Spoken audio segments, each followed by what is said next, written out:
Ladies and gentlemen, I came to tell you today, you don't have to stay trapped in the prison of your own mind. Somebody in here knows what it feels like to wrestle with thoughts that whisper you're not good enough, thoughts that remind you of every failure, thoughts that tell you you'll never rise higher, never overcome, never be free.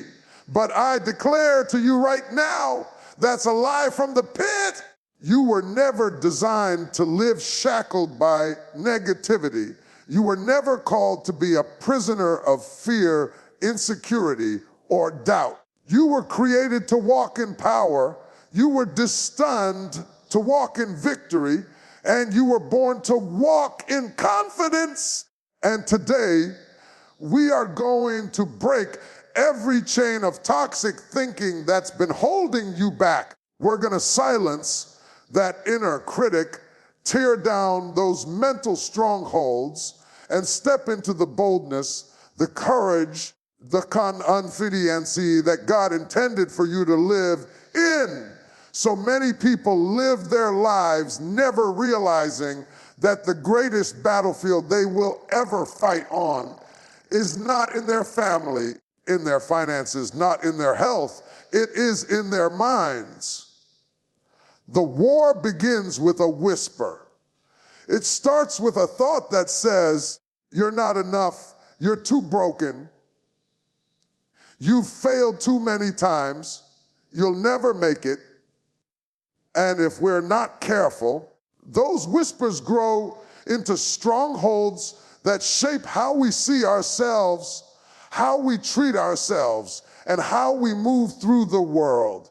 Toxic thoughts are like termites in the foundation of a house. You don't always see them working. Over time, they eat away at your confidence, your peace, and your destiny. And the enemy of your soul knows that if he can plant a lie in your mind and get you to water it with your agreement, then he doesn't have to fight you face to face, because you'll end up fighting yourself. That's why the very first step to breaking free is recognition. You cannot conquer what you will not confront, and you cannot confront what you cannot identify. Too often, people think that every thought that passes through their minds is automatically true. Just because a thought shows up doesn't mean it belongs to you. Thoughts are visitors. Some of them come from your environment. Some come from your experiences. Some come from your pain, and some come straight from the pit. You have to learn to separate what God says about you from what the enemy tries to say about you. You've got to recognize the lie before it has a chance to take root. See, the mind is like soil. If you drop a seed in the ground and you water it, the soil doesn't question whether that seed was good or bad. It just gives life to whatever was planted. In the same way, your mind doesn't automatically filter what enters it. If you don't take charge of your thoughts, your mind will give life to the negative seeds of fear, shame, and insecurity just as easily as it will give life to the positive seeds of faith, courage, and confidence. That's why recognition is so powerful. When you stop and say, wait a minute, this thought doesn't line up with the truth. This thought doesn't build me. This thought doesn't reflect who I really am. You are exposing the lie for what it is. And a lie exposed loses its power. Many of us are weighed down not by what others have said about us, by what we've said to ourselves over and over again until it became our inner soundtrack. That toxic inner dialogue says, you can't do it. You're not smart enough. You're not strong enough. You're not worthy. But the moment you recognize those thoughts as imposters and not your identity, you begin to break their grip. You have to talk back to your thoughts. You have to answer them with truth. If the thought says you can't, then you rise up and declare, I can do all things. If the thought says you're alone, then you remind yourself, I will never be forsaken. If the thought says you're not enough, you proclaim, I am fearfully and wonderfully made. Recognition doesn't mean the thoughts will stop showing up. Recognition means that when they do show up, they no longer get to run your life. You become the gatekeeper of your mind, and instead of letting every toxic idea walk through the door, you stand watch. You say, this thought doesn't belong here. This doesn't match my destiny. This doesn't match my assignment. This doesn't match the truth of who I am. And in that moment, you strip the lie of its authority. The mind is like a mirror. It reflects back what it's been exposed to. If you've been exposed to years of negativity, years of criticism, years of voices telling you that you're not good enough, then it's no wonder your reflection has been clouded. When the mirror is dirty, you don't see yourself clearly, and so many people walk around living beneath their potential, not because they aren't capable, but because the picture that they carry of themselves in their minds is distorted. That's why renewal is not optional, it is essential. Renewal means you refuse to let the old patterns dictate your future. Renewal means you understand that just because a thought is familiar doesn't mean it's true. The truth is you've been repeating the same negative cycle for so long that it feels normal, but normal doesn't mean healthy. Renewal is when you decide to take back control and rewrite the narrative. You stop rehearsing what went wrong and you start rehearsing what is possible. You stop repeating what people said about you and you start repeating what God says about you. Every day, your mind collects data. It collects images, conversations, and experiences, and what you meditate on most becomes your mindset. If you meditate on fear, you'll move in fear. If you meditate on shame, you'll carry yourself with shame. If you meditate on defeat, you'll expect defeat before you even try. But if you learn to renew your mind, if you learn to meditate on what is good, what is pure, what is strong, what is hopeful, you will begin to shift the very atmosphere of your life. Your steps will change because your thoughts changed first. It's like changing the software in a computer. The hardware might still be the same, but when you update the program, suddenly the system functions differently. Many people are praying for a new life, but what they really need is a new mind.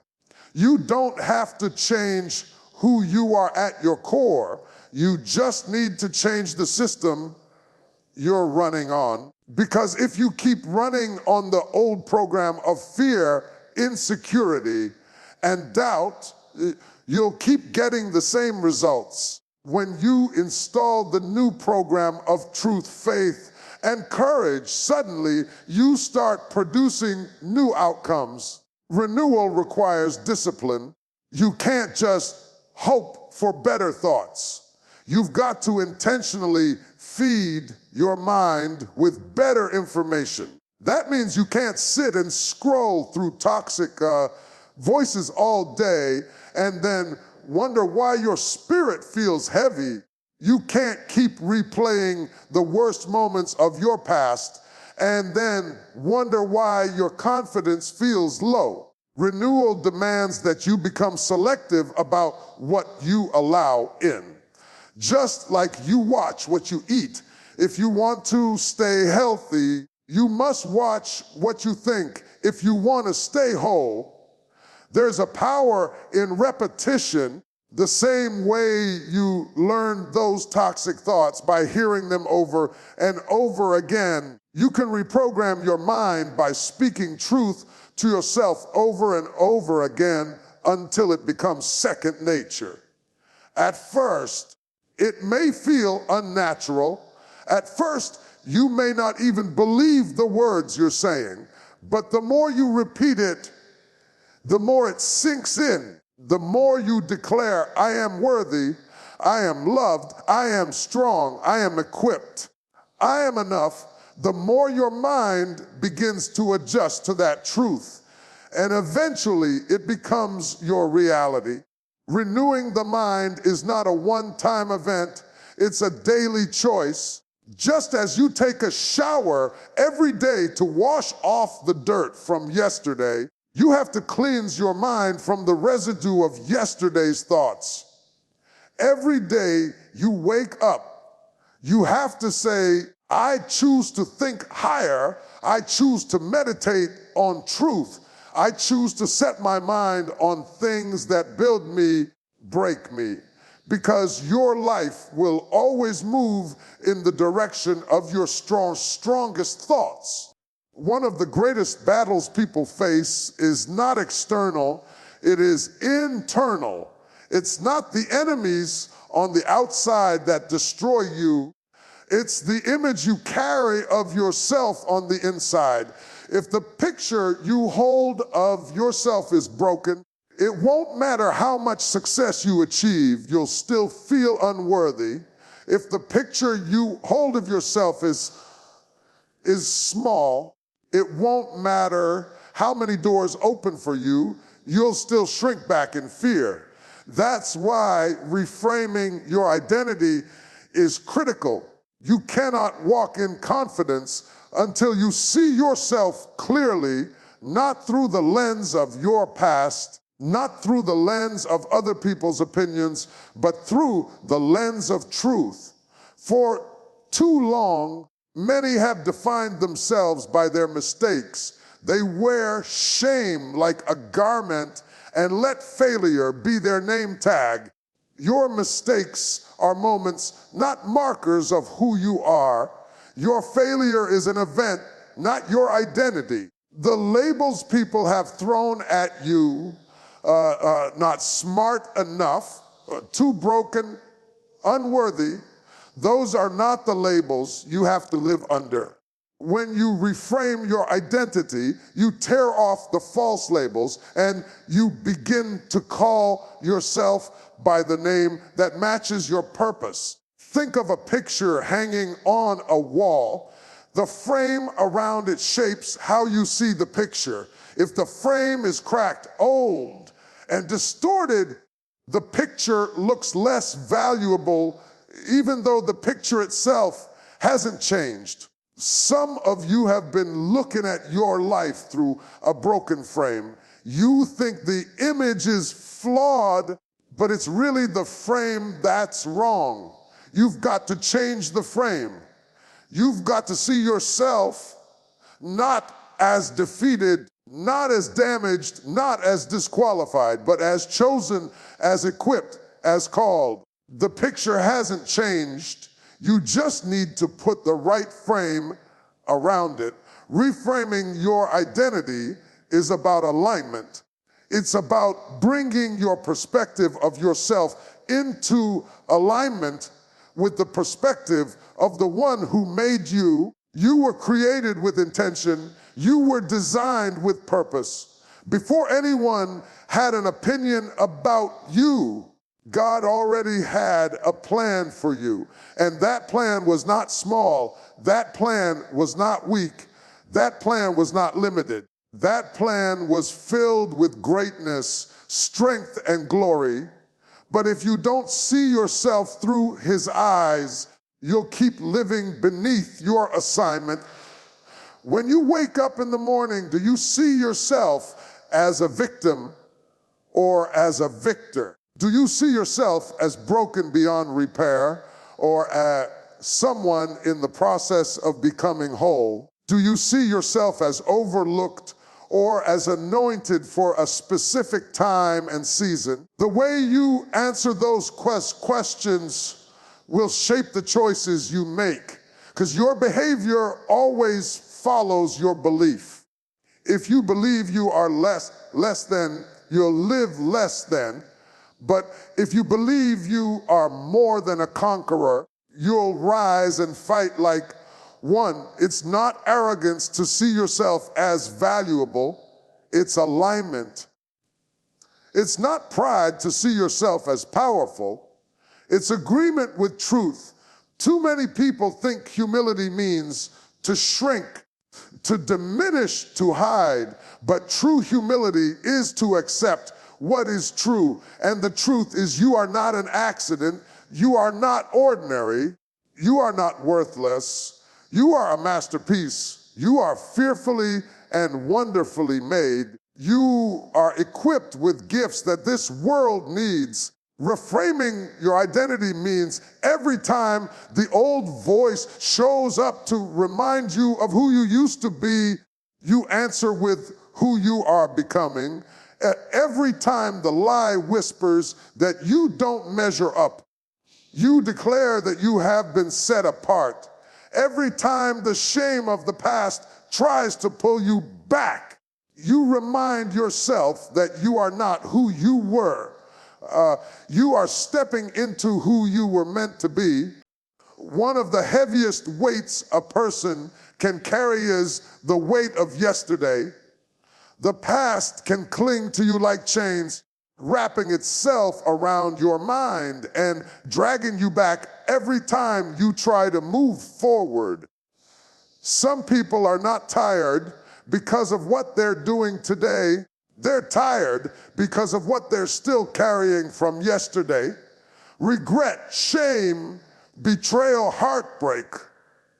These are heavy burdens. When you refuse to release them, you are allowing yesterday's pain to dictate tomorrow's possibilities. You cannot walk into freedom if your hands are still full of old chains. There are people who spend years replaying the same scene in their minds as if going over it again and again will somehow change the outcome. But no amount of mental replay can rewrite the past. The moment has already happened. The words were already spoken. The mistake was already made. What you can change is how much authority you allow it to have over your present. Releasing the past is not about pretending it never happened. It's about refusing to let it hold you hostage. Think of it like carrying a suitcase. At first, it doesn't feel so heavy. You think you can manage it. But the longer you carry it, the more it begins to wear on you. Your shoulders ache, your steps slow, your energy drains. And all the while, you wonder why you feel so weary. The truth is, it's not the weight of the future that is crushing you. It's the luggage of the past you refuse to put down. Releasing the past is choosing to set down what no longer serves your journey. Some hold onto the past because it's familiar. Even though it's painful, it's known. And the unknown feels scarier than the hurt they've been living with. Freedom requires courage. You cannot step into new doors if you keep one foot chained to the old ones. The betrayal happened, but it does not define the rest of your life. The heartbreak cut deep, but it does not mean you are unlovable. The failure was real, but it does not mean you are a failure. To release the past is to declare that what tried to break you will not have the last word. Forgiveness plays a part in this release.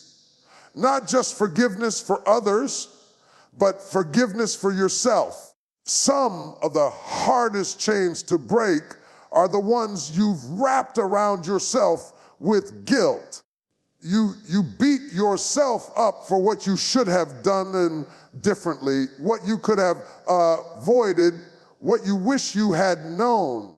You are not the same person you were then. You didn't have the wisdom you have now. You didn't have the clarity you have now. You cannot keep punishing today's version of yourself for yesterday's mistakes. To release the past is to extend grace to yourself and say, I am worthy of moving forward. There's a reason your car has a rearview mirror, but it's small compared to the windshield. If you keep your eyes locked on the rearview, you'll miss what's in front of you. Life was never meant to be lived looking backward. The future is too vast, too bright, too full of opportunity for you to keep driving while staring at what's behind. Glance at it to learn, yes. Glance at it to remind yourself how far you've come, but keep your focus forward. The past may have shaped you. It does not define you. The scars you carry are not signs of weakness. They are signs that you survived. And survival is proof that there is still more ahead of you. What tried to break you did not win. You are still here, which means there is still purpose, still promise, still possibility waiting for you. Confidence is not arrogance. Confidence is assurance. It is the quiet but unshakable knowing that you have been equipped for what lies ahead. So many people confuse confidence with pride. Pride says, I did it all by myself, while confidence says, I know who walks with me, and I know I have been given what I need. Without confidence, even the most gifted person will hesitate, second guess, and shrink in the moment they were born for. With confidence, even someone others overlooked will rise and lead with authority. Confidence is not something you wait to feel. It is something you choose to walk in. If you wait for every insecurity to disappear before you step out, you will wait a lifetime. Confidence is not the absence of fear. It is the decision to move forward in spite of it. It is standing up when your knees are trembling. It is speaking when your voice is shaking.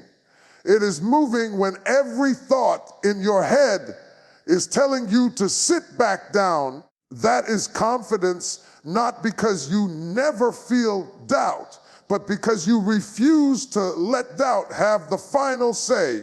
When you rise in confidence, you change the atmosphere around you. People can feel it when you walk into a room.